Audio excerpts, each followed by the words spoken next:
And welcome back. We have a '06 Chevy HHR with a P0030 and a P0135, which are pretty much the same exact problem. Okay, so I have my scanner connected and it's nothing fancy. Pretty much any basic scanner is going to be able to let you look at the information that we need to look at today. So here goes our codes, and we're going to have other codes here as well because the car has some other issues going on, but we're not worried about that at the moment. And that's pretty much all the codes that the car has right now. So let's go ahead and look at a little bit more information so we can see what's going on here. And we're just going to wait for all of this to load up all of the PIDs.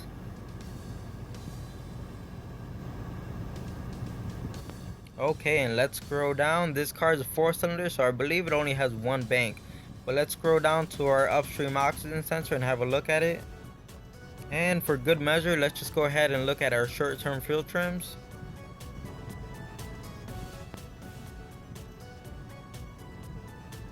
Okay, and following the green line, the first thing I noticed is that the minimum and maximum scales, they look about right. I really don't see anything that's standing out here. So the sensor itself seems to be working. The short-term fuel trims, they don't look too bad. I guess we only have an issue with the heater circuit. So to get to the sensor, the only thing we have to remove is the airbox sitting on top of the engine. So we're going to start right here with this clamp going around the throttle body. It's an 8mm and it should be pretty easy to get off. Once you've loosened that clamp on the throttle body, you can see this wire harness off to the right side right here. And it's basically just a connector underneath the plastic shield. So just reach your hand underneath it and there should be a plastic tab that you could press in and it'll release. And here goes that plastic tab I was talking about, and it comes off pretty easy as well. There's a rubber hose that's coming off of the valve cover going to the airbox, and I found it just easier to lift up the airbox itself and come under here with some pliers and remove the hose off of the valve cover itself, because the other end of the hose going onto the plastic is just too flimsy. When you try to pull on it, it feels like it may break because it's brittle. So it's just safer to remove it from the valve cover. And lifting up the airbox once more, if you come from behind using a short screwdriver, you could also use a socket. I'm not really sure what size it is. It may be a 7mm, but I found it just easier to come behind here with a standard or flathead screwdriver and just loosen the clamp. Once you've completely loosened up the clamp, you should be able to pull this elbow right off.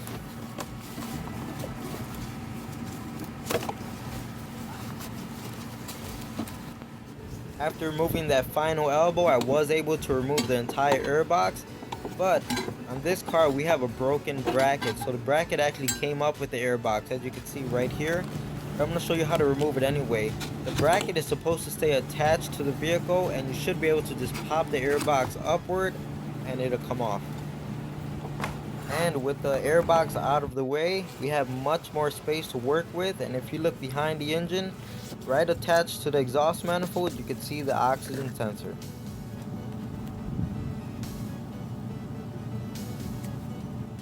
And right at the connector where the oxygen sensor plugs into the harness, you're going to see this blue locking tab, and you simply just grab it and pull up. And that's basically just there to make sure that the harness just doesn't disconnect for some reason. And now with that out of the way, you just go ahead and grab the tab that's coming out of the harness side and pull back on it, and it'll let you disconnect the sensor. This connector has something on it that I like to call a Christmas tree, and if you just come behind it with a prying tool, you should be able to pop it off. We're going to be testing the heater circuit on the oxygen sensor, and I'm going to be using a new sensor as an example because it's easier to show you. So I'm going to go ahead and pause your video for you right here. And as you can see, the two wires that are exactly the same color, in this case it's black, those are going to be your heater circuit. Sometimes they may be a different color. I've also seen them white. I have my multimeter set to ohms and I'm using a 200 scale. Here I am testing the two black wires on the old oxygen sensor, and as you can see, we are not getting a reading on the multimeter. So that means we have an open in the heater circuit. Basically, the heater circuit no longer works in the oxygen sensor, making it no good. So here I am testing the same exact wires on the new sensor, and as you can see, we are getting a reading. So it's confirmed the old oxygen sensor is bad and we have to swap them out. This job was pretty much a walk in the park up until this point right here. Simply, the oxygen sensor just did not want to come off the exhaust manifold, and let's just say it added quite a few hours to the job just to get the sensor off and the new one on. But I'm not going to bore you with all of that footage. I just edited everything out, and I'm just letting you know it was not easy by any means at all. So hopefully you do not have the same problem that I did and your oxygen sensor just comes right off.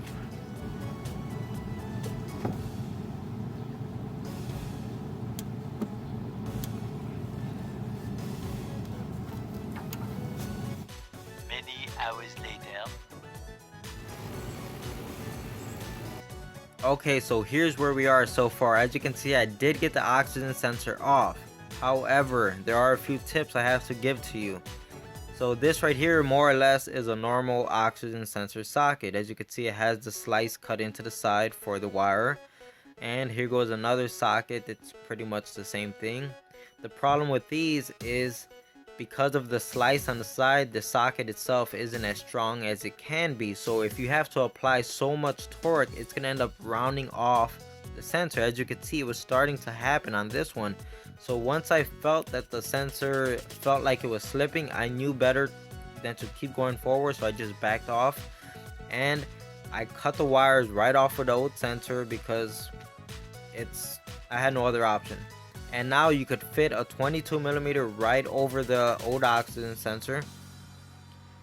And let's go ahead and look at the front view right here.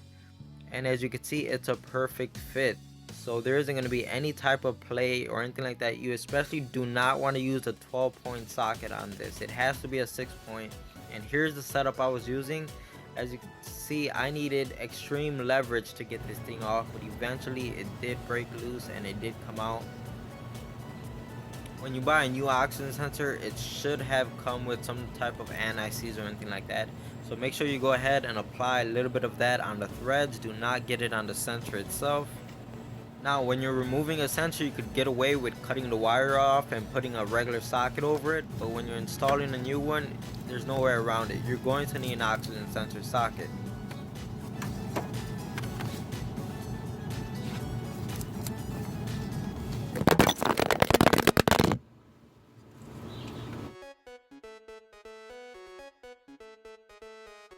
And welcome back. Sorry for the technical difficulties, if that's what you want to call it, but here I am trying to get the new sensor in, and honestly I spent a lot more time here than I should have. Basically, the new sensor just did not want to screw in. So I kind of figured what happened here, and I decided to go look at the old sensor that came out, and sure enough, the threads on the sensor aren't looking so hot. It came out fighting all the way to the end, and it damaged the threads on the exhaust manifold. If something like this were to happen to you, just go to your local auto parts store and pick up this tool right here. It is a lifesaver. It's probably the only tool that's going to be able to help you in a situation like this. And the most important thing is to make sure you get it started nice, straight, and even. And you just want to work it in a little bit and then back it out and keep going back and forth. It is going to take some time to clean up all of the threads, but it's very much worth it.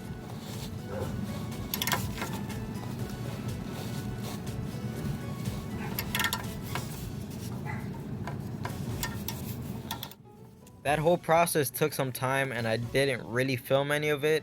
But as you can see, the new sensor is installed. Everything went pretty smooth for the most part. And now all we have to do is plug in the new sensor into the harness.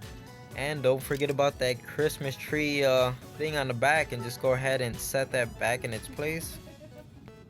After reconnecting everything back on the oxygen sensor, I grabbed the airbox and put it back on the engine and reconnected and put everything back together. Now I would have recorded that, but it did start to get dark. I didn't have much light to work with, and it even started to rain on me, so I'm sure you could cut me some slack on it. Anyway, here we go, right back at the scanner once again, and I'm just gonna go ahead and clear the codes. I know we had those evap codes before, but I know it's gonna come back for sure, so I'm not worried about it. Anyways, we just want to clear the code for the oxygen sensor, and we're gonna start the car right back up after it's done and just make sure that everything is working well.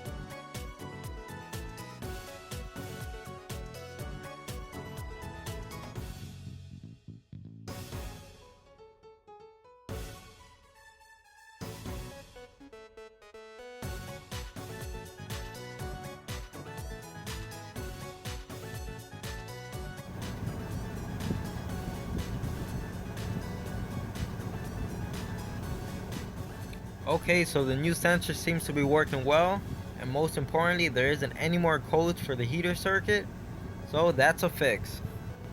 And that's pretty much it. So if the video helped you, give it a thumbs up, and like always, consider subscribing. Thanks for watching.